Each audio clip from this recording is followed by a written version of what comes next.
পাঁচ ওয়াক্ত নামাজ পড়ো? তো এখন একাই যাচ্ছ নামাজ, আর কেউ নাই? আজকে এক কাজ করো, তুমি কি খেতে ভালোবাসো?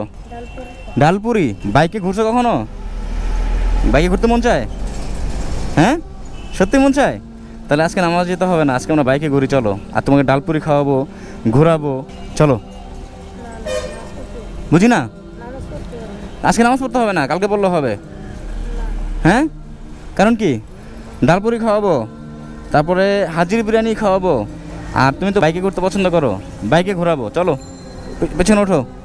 হ্যাঁ, বুঝি না? নামাজের সময় পাবা না?